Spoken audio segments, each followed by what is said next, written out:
and I'm here with the former undisputed middleweight champion of the world, Bernard the Executioner Hopkins. Bernard, how you doing today, man? I'm doing good, man. Doing good, man.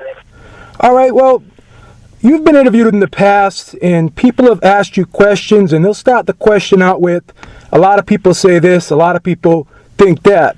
Well, I'm going to ask you a question right now, and I'm going to take ownership of the question. This is my question. I'm looking at this fight right now, this upcoming fight with Roy Jones, and one thing just jumps out at me. I mean, Roy is 5-5 in his last 10 fights, and as we all know, he's been knocked out in his last fight by Danny Greed in 1 round. Now, I'm actually one of the skeptics. I want to be convinced. I mean, Bernard, sell me this fight, man. Why should I buy this fight? I mean, I don't want to convince nobody that they should watch this fight. I think what people should do, and I think what people are starting to do, at least the ones I've been talking to, is saying, wait a minute, this is Bernard Hopkins, and this is Roy Jones Jr. And, yeah, Roy Jones has had a 5-5 career in the last 7-8 years, so he's a 500 batter at that. But I know that the history that Bernard Hopkins and Roy Jones has, we both want to be up for each other because I don't want to lose to him again, and he definitely don't want me to redeem myself because it took 17 years for us to get back into this thing called fighting, or he's in the ring. I mean, he's talking about it, getting in the ring, sign, sealed, and deliver April 3rd. So my thing is, when you have this type of legacy in boxing, in any other sport, it would be just as huge as Michael Jordan was playing one-on-one with Larry Bird. Or if it was a quarterback versus another quarterback.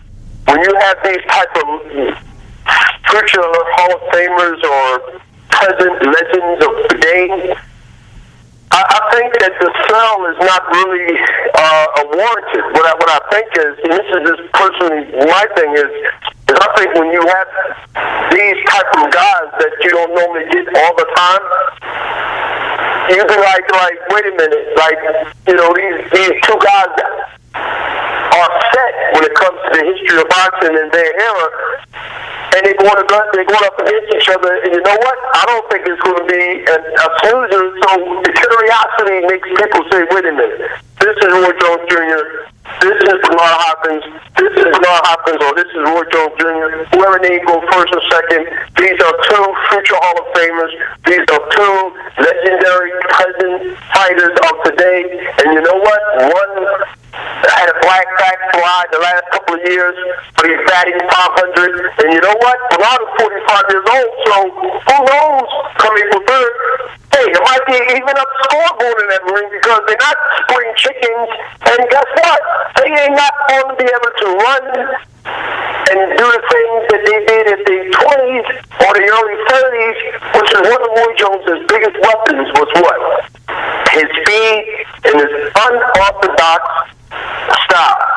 Now, how do you replace fighting? And you know what? Maybe the reason Roy Jones Jr., you ever think it is? Maybe the reason Roy Jones Jr. has hit himself in a line of fire because the lack of what he had when he was in his 20s and his 30s.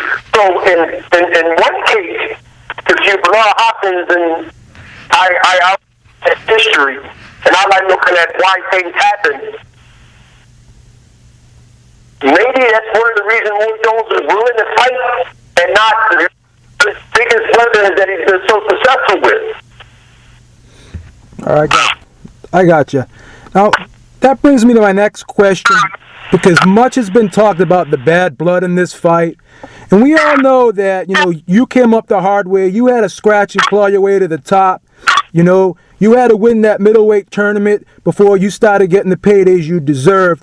He came out of the Olympics with the silver medal. He got the fat HBO contract. Now, you're sort of like the Marvin Hagler of the era, and he's like the Ray Leonard, so to speak. Now, do you think because of that, that's where the bad blood stems from? Is that a fair assessment to say that? No, I think it's totally the opposite. I think Marvin Hagler situation was based on Marvin Hagler being a hell of a hard-nosed, iron worker type of fighter that nobody wanted to fight. I think that Marvin Hagler was one of those guys that was straight up and down feared. I think Bernard Hopkins' situation was, yes, people feared me and leery of me, but it was Bernard Hopkins my way and taking on the industry that you highly publicized and wrote about, whether it was in my favor, whether it was against my favor. When you look at Bernard Hopkins' career, you look at Bernard Hopkins fighting his way to be his own man and do it his own way, like the Frank Sinatra song. I think that anybody that's been reporting boxing for the last 10 plus years will say that the reason that Bernard Hopkins' credibility for where he's today, whether you agree or disagree with my stance coming up in the ranks, that he was willing to not get the big paydays if he believes in his heart that he deserves more. I have done that. You have written about that. And at the end, I've got what I wanted, and that was the Oscar De La Hoya fight after not taking what Roy Jones figured that they was fair. And I wound up getting 10 times more and fighting the guy that helped make my career star. And became manager of the year that year. When they 6 months ago, a couple of months before, then they called me the worst management or the worst manager of his own career, saying that the fighter proven point that a fighter cannot manage himself. And that same year, if you look at history and go back in the archives, the BAA, the BWA, whatever it's called, the Boxing Writers Association, big respectful award dinner that they have every year, named me not only the fighter of the year, but named me the manager of the year because I was willing not to fight the next big thing because I didn't know what was coming. And I'm willing to say, if it ain't right, I don't care what's around the corner, I'm not doing it. That takes a lot of guts and courage.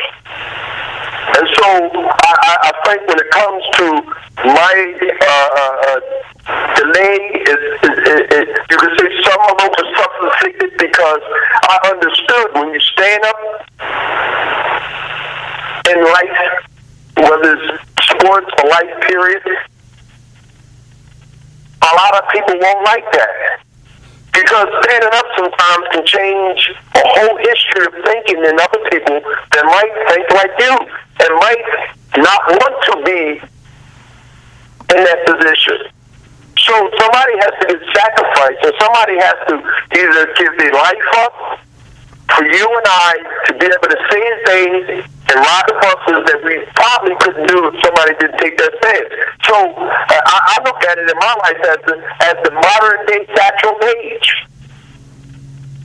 And so a lot of things that didn't come to me, it wasn't because I didn't deserve it. It's because I was willing to speak up even though I didn't have the $1 million payday. It didn't matter to me, and that shows about my character, not about my talent. Because eventually I got it. I got both. I got my dignity as a man to be able to look boxing powers to be the mob. And the mob to me is not the 50s and the 60s with the guy with the hat and the cigar in his mouth. There's a group of people that have control over a situation and make their life miserable. Or to delay blessings, or delay opportunities that might will come to the average guy if he didn't have the mob, which is called corporate America. And so when you understand that, and they realize that you understand that, you become a major threat within the industry because you can spread the news. Nobody wants news spread about something that's rebelling against the system. And so I spoke boldly and outwardly, and it was a delay, but that was the sacrifice that I was willing to pay. And you know what? As I speak here today, I have my pride and my dignity. Do Roy Jones have that? We really don't know, man. We don't know. But See? And by you don't knowing that, already gives me the upper hand, because one thing you do know, if you look at my history and understand what I'm saying, not that you got to agree with everything I've said, I have mine. See, when you got to have a question mark, and you got to say, you know what, that was pretty deep, Bernard, because you can't blame Roy for having a field deal, but he did have a situation where, you know, that's like having a gold medal. It's like, I mean, you get a TV deal. I mean, that's 50% of the struggle is not even on you. It's not even a burden to you. Only thing you have to do is keep winning and making big money. yeah, But Bernard Hopkins' road to glory I got you. was a struggle that some were not like to echo, because it puts me in a unique light.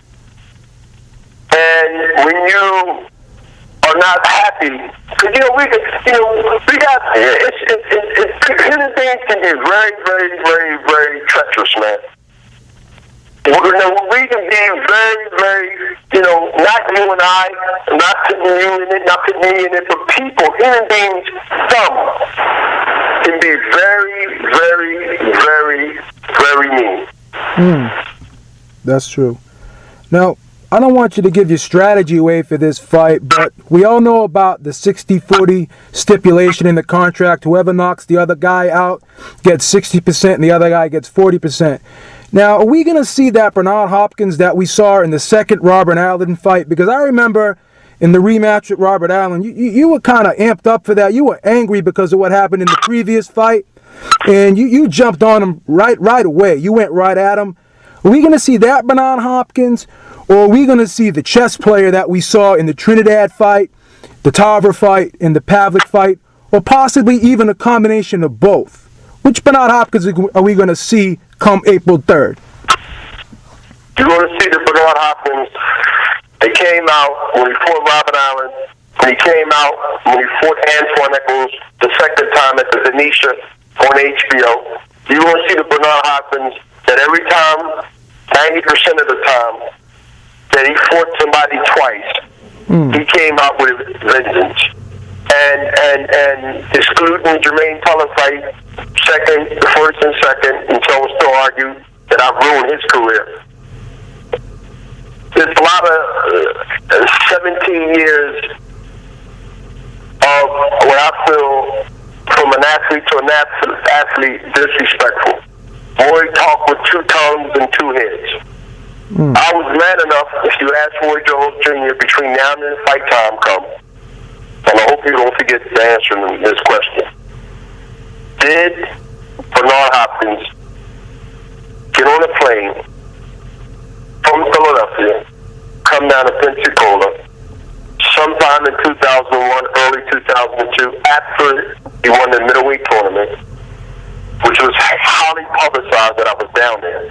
But we wanted people to know that we was trying to do this fight. At least I was.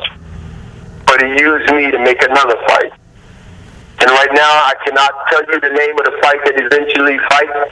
But if you get his record on computer, and you look at the fight with Trinidad that I fought, and then you look at that 2000 or 2002, because that was in September, so it was into the new year, so it was 2002. And I sat down there in Pensacola talking to Roy Jones after waiting for 45 minutes. That felt disrespectful, but I was willing not to leave, but stayed in the lobby, waiting on Roy Jones Jr. through a mutual friend, Butch Lewis's son, named Brandon Lewis, who's a good friend of mine and who's a good friend of Roy Jones Jr. Okay. And I thought, from the conversation we had for about 2 hours, first Roy telling me, he told me, or told Don, not me, but he told Don and people that Trinidad couldn't beat me. And he's right about that, because he was telling them not to let Trinidad fight me. So in a way, I listened, and in a way, he was telling me that he didn't want me to be in the limelight. See, Roy Jones never wanted me to shine. See, even though his birthday is January 16th to Mars the 15th, but he's a whole different Capricorn. And as he sits there, as I remember like it was yesterday, as he sits there in his lobby over 6 years ago in Pensacola, in a hotel room downtown, and he said to me, I told Auntie that if he wants Trinidad to fight me at 168, don't let him fight you, because at that time, Roy was fighting someone else, and Roy wanted him not to put him in the tournament, that is Tito, and he begged God not to do it. If he wants to fight me, let's fight now, don't put him in the tournament. Don King arrogance and Don King playing God, thought that Tito was going to fight me out.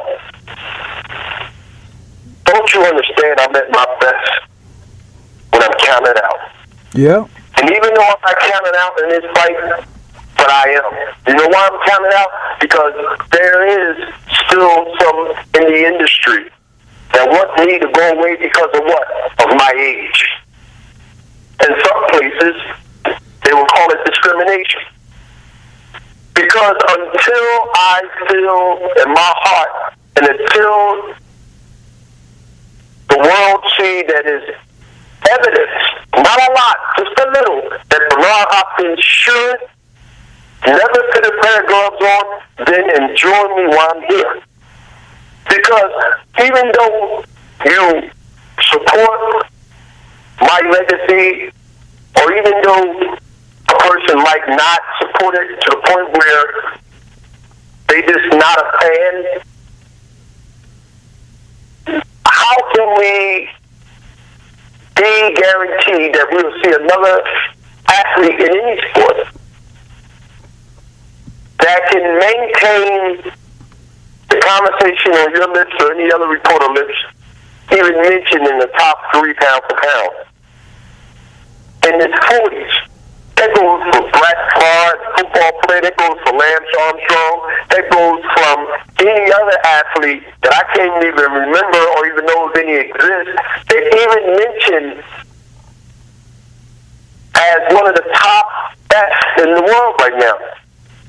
But boxing is a strange mentality of people in boxing. They'd rather kill the notion of, you know what, I'm not this guy's promoter or publicist or manager, but you know what? Or even, I'm a network. We can't even be biased one way or the other towards the fighter, supposedly. But you know what? We do have a unique thing right here. We got a guy that's 45 years old that's fighting like he's 20, or at least 30, and guess what? I never took a punch in my life, some would say, and I feel terrible. But you understand when I said that thing about some humans.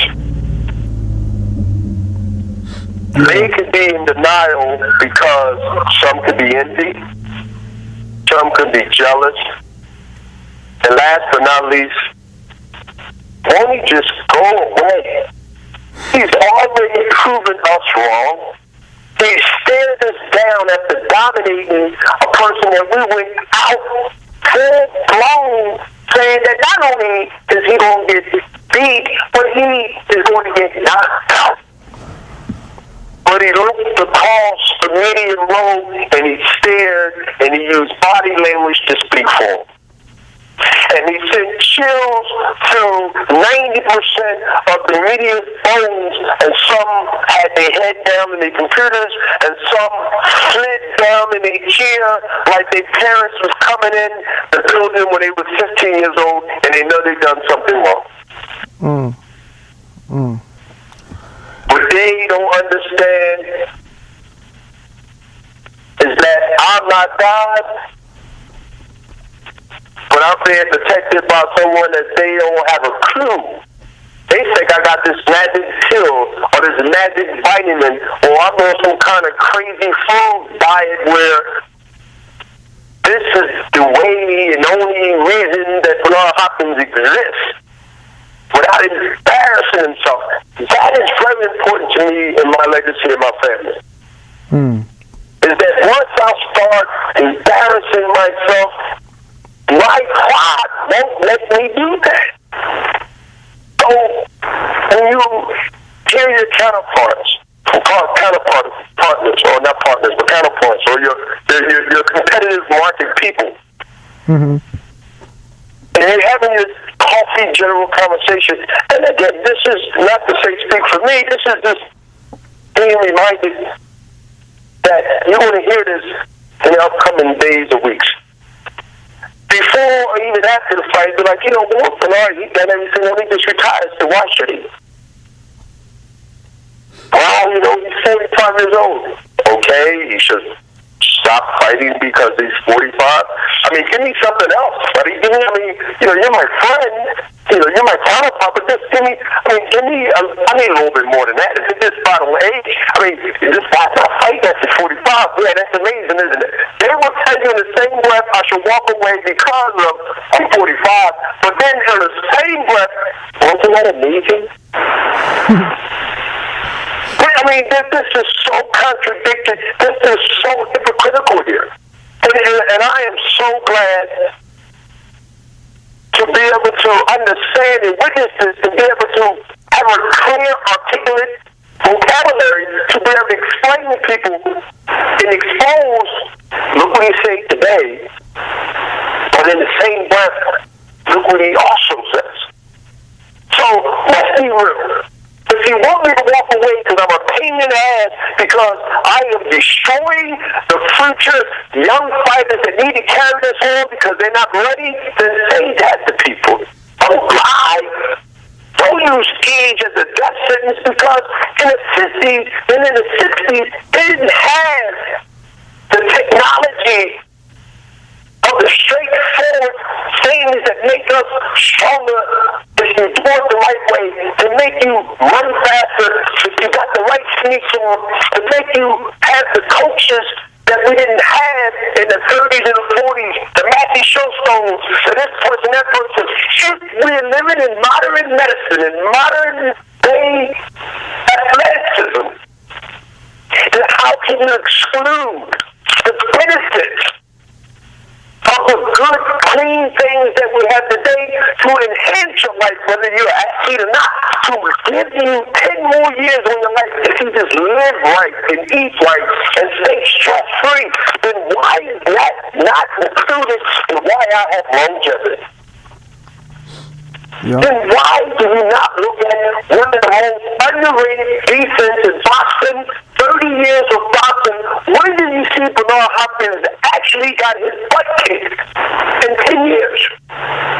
Matter of fact, name when you see this individual with a cut across his eye. I can't remember. When you look at these things,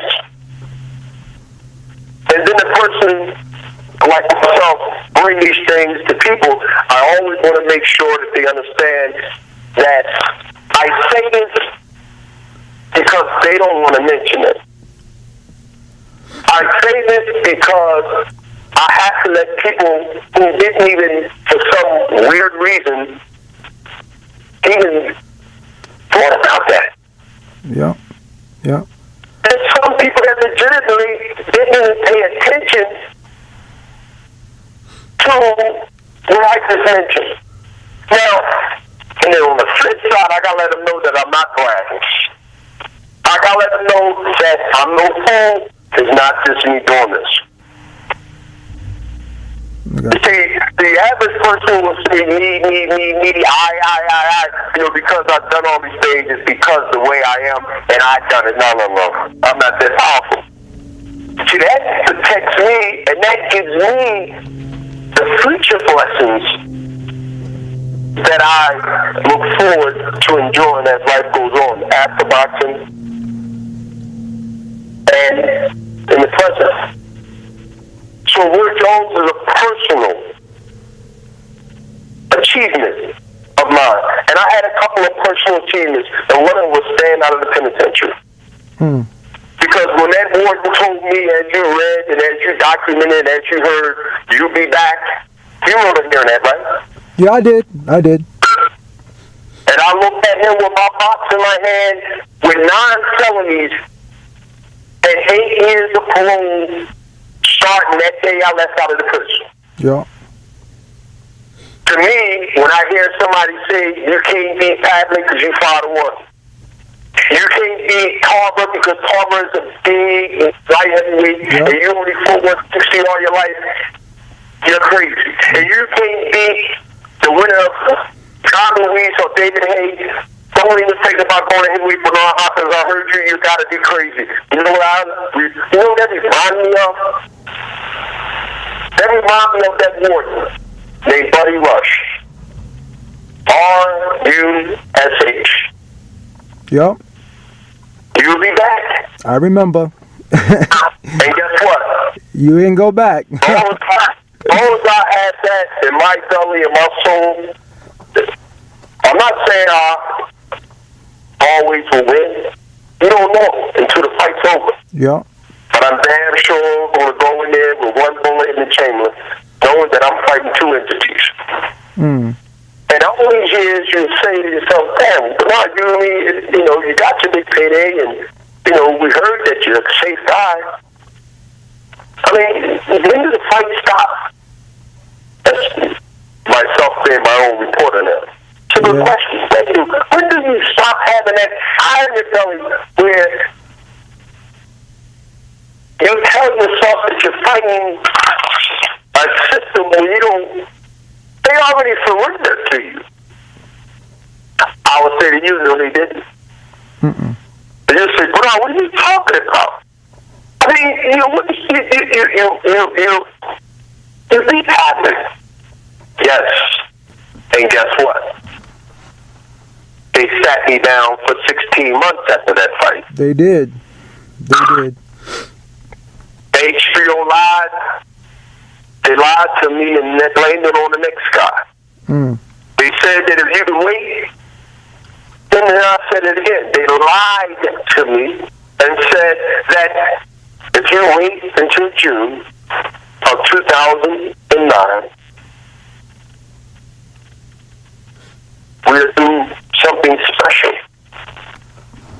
for 44 at that time year old fighter. So when they got close to June, they seen me at a fight. They carried Davidson and Ross Greenberg came over and huddled around after on the Golden Boy show. And they said, if you wait 6 more months in January, the January 31st or January 30th of 2010 was the date that I was supposed to fight. Now, I wasn't happy about the 6 months delay, but guess what? They bought more time to delay my career. So to me, just because I didn't lose to their guy, who would never be right in spite of the speech after the fight that I gave them. They realize that I'm a different human being. They realize that.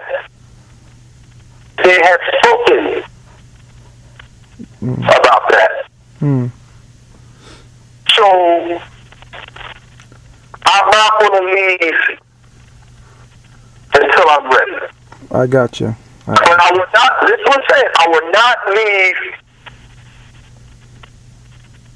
because I'm winning and because my age and because I'm not their future. I got you. I'm not the future of boxing. Right now, for some, on the business side, I'm the opposite. I'm a problem. And so they want me to walk away, not because I can't fight anymore, not because my skills have eroded, not because I might get hurt. Hell, I could have got hurt 10 years ago. I could have got hurt 5 years ago. That's a chance. I'm in a hurt business. That's what it's about. So this is my reason, and this is my way of punishing them. See, because I would never give the industry that I've been fighting all my career the opportunity to see me fall. I would never give the Larry Merchants and all the people that sit back and say the things that I've heard and read, the benefit is out to be like Roy Jones Jr. I would never let them see me fall.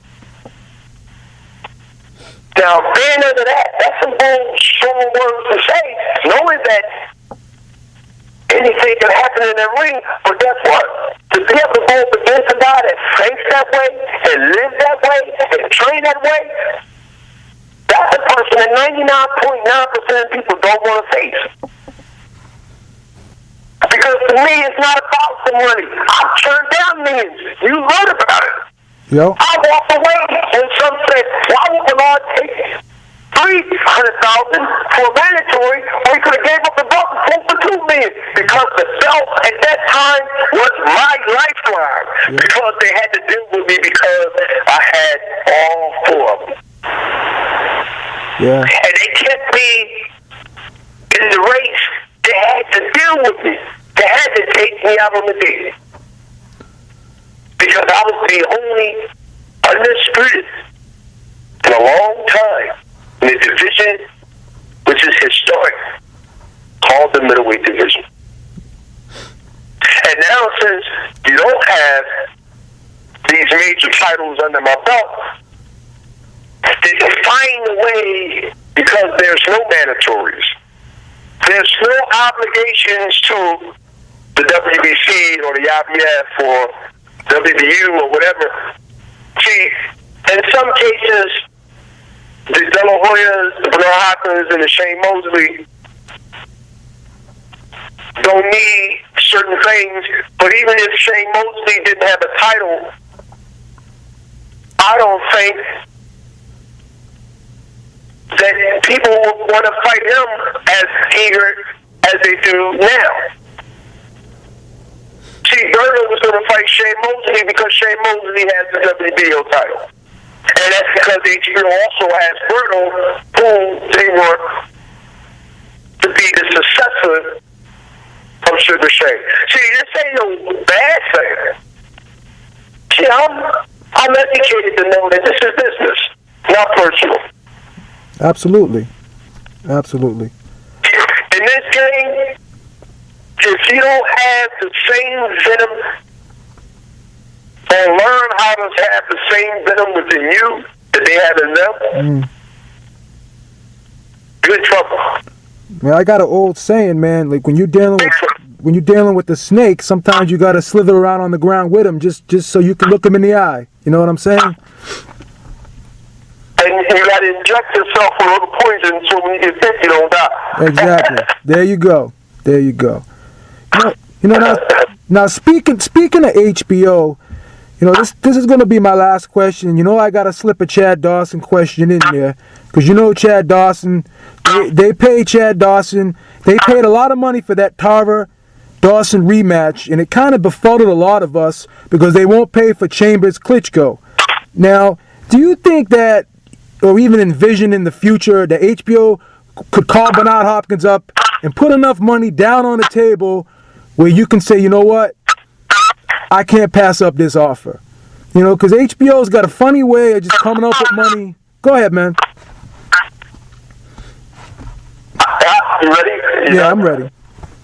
I think that at the end, I think whether it's Chad Dawson or whether it's a guy that they feel that could be good, but Chad Dawson, who they got their stock into, I think at the end of the day, they'll do the right thing. But I'm not waiting until they figure out what time to do the right thing, because as far as I'm concerned, even though I can't go back and straighten out something that was already done, but and it's been well publicized, and even talk to Gary Shaw, because he agreed. We normally don't agree with mostly anything, because he got to negotiate for his guy, got to negotiate for me, and Richard Schaefer got to negotiate for me, and that the money that they had on the table was totally unacceptable on both sides. So to me, that was a slap in the face, especially taking 2 dates away from me. But that was part of the strategy, I believe. We string him along. He wants to fight so bad. Yes, we got a date to take this and go in and get what you want. I mean, I'm a master of mind games. I think I got a history and incredible record of getting in people's head. It doesn't necessarily have to be my opponents. I've learned how to do that in corporate American business. There's things I'll say to the media just to get out. They do the same thing. They might not do it because of TV regulations, but they got their foot soldiers who's not an employee. We know who their names are. So, I understand that. I have no problem with it. The only problem I have with it when it affects Bernard Hopkins and Golden Boy fighters. If you remember the Shane Mosley situation, if you remember how Shane was running around trying to get everybody to look at him, whether it's backyard, whether it's floor. But as I said to Shane, and you can verify it through Shane, you planned, Shane, I planned, HBO planned, Golden Boy planned. But at the end of the day, if it ain't sanctioned by the hierarchy, whether it's Allah, whether it's Buddha, whoever you represent, at the end of the day, I strongly believe what's meant to be will be, what's not won't. And how does that play out now?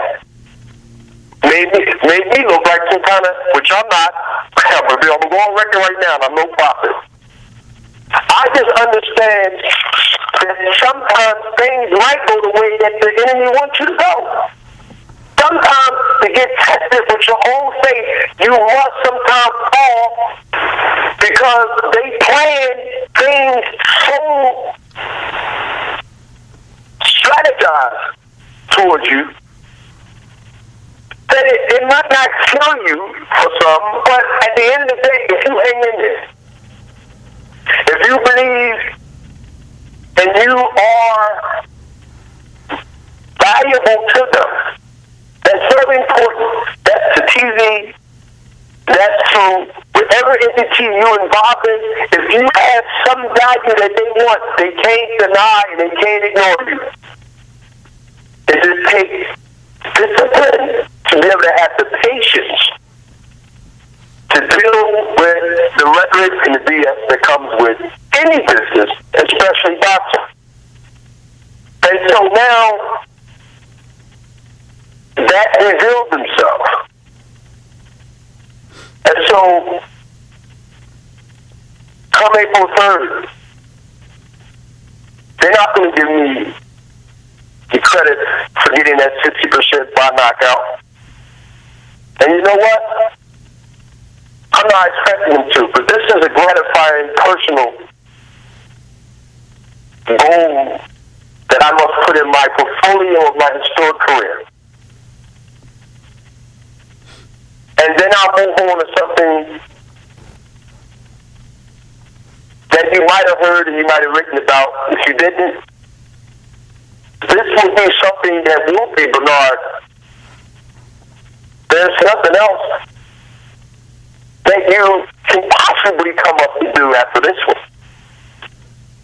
And that is to fight the winner who fights the same night in a different country of David Hay and John Ruiz for the heavyweight championship of the world. I'll be the third middleweight providing White Boy Jones out. If history, and I'm right about history, I'll be the third middleweight or the fourth to become a heavyweight champion in in the history of boxing. I was the first middleweight to become the first light heavyweight. Ray Robinson fell short of coming out for the 15th round from dehydration in the heat in Yankee Stadium, 120. Mm-hmm. Two referees, the first referee passed out.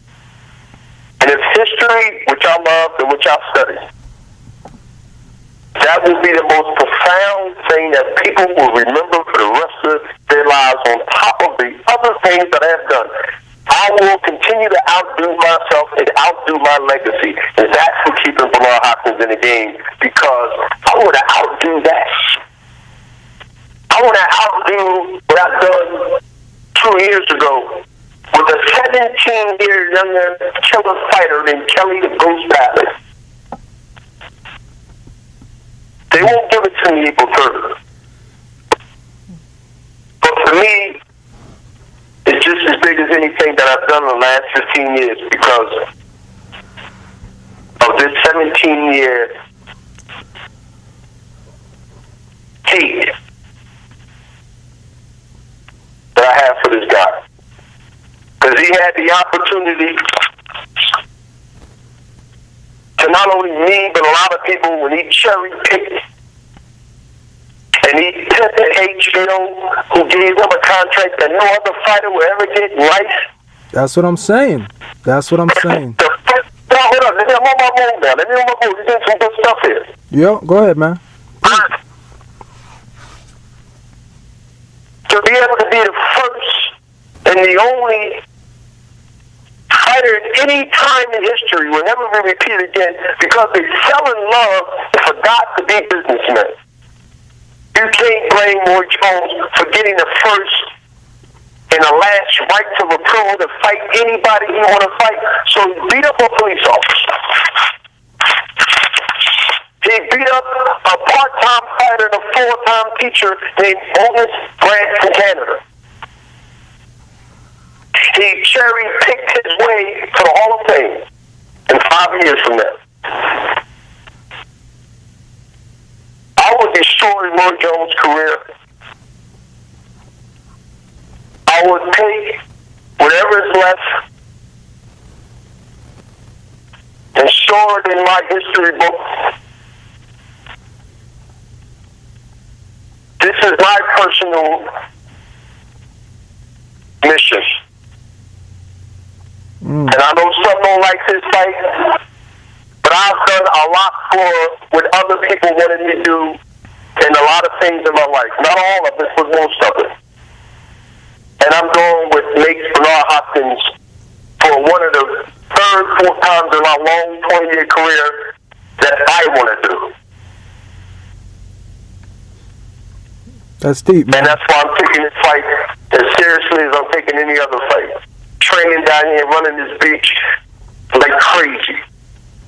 In the bed at 9, up about 5:30 before the crack of dawn.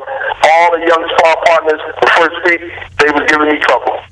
Because they got so much energy and they running, I want that. But now they're like, whoa, you stepped it up. Exactly. Exactly. You peaking now. And Brother Nazim, like all camps, I got John David Jackson. You know, John David Jackson, I fought for one of my titles. He's one of my defenses. And what's funny is, when I fight, or when I spar in the ring, Nazim Richardson is in the other guy's corner giving them the strategy what to do to me. So I got to outthink. We've been doing this for like 10 years now. I got to outthink the grasshopper. You ever watch Kung Fu? Absolutely. Yeah. So now, listen. Now, me and John David Jackson, who's my second, who can be first in anybody's candy as the first trainer. Yeah. Nazim knows my weaknesses. We all have some, and I have some. Nazim is telling these guys what to do. I got to outthink and out-strategize the coach. It ain't always easy. The only time I'm in trouble, really, is if I see Nazim in Roy Jones' corner. Yeah, I don't think that's happening anytime soon, man. Oh, no. All right, man. Well, you may have convinced me, man. That was a good job, man. That was a real good job. And I can guarantee you, if you fight the winner of Luis Hay, I'm definitely buying that one. No questions. No problem, man. And I'll make sure to be safe. All right, man. I always going in to win. I'll make sure I up my insurance just in case he catch me in the corner. But I'll fight to the end, man. I'll fight to the death. That's just the executioner, man. And know what, you know, sometimes you have fights that's more energized than others. But one thing that I think that people will always say about Bernard Hopkins is, if you fight me, you better come in shape. Absolutely. I'm not coming out of shape. I'm coming ready. I'm coming to go 12 rounds or less. And if you ain't in shape, Bernard Hopkins is going to weigh you down, beat you up. And, you know, I might not be the biggest puncher, but I'm a good puncher. You a sharp puncher. I'm sharp puncher. See, fighting me really will hurt a guy's career, especially young, because I sort of take their future. Like, you'd rather get knocked out in the first round than get beat up for 11 rounds. Yep. You ever heard that saying before? Absolutely, yeah. You coming with the Ginsu knives. You coming with the Ginsu. On that note, good night. Good night, Bernard. Thanks for stopping by, man. No problem. Bye. All right. This is Joe Beebe with the 12th and final round in association with MandatoryDefenseBoxing.com signing out.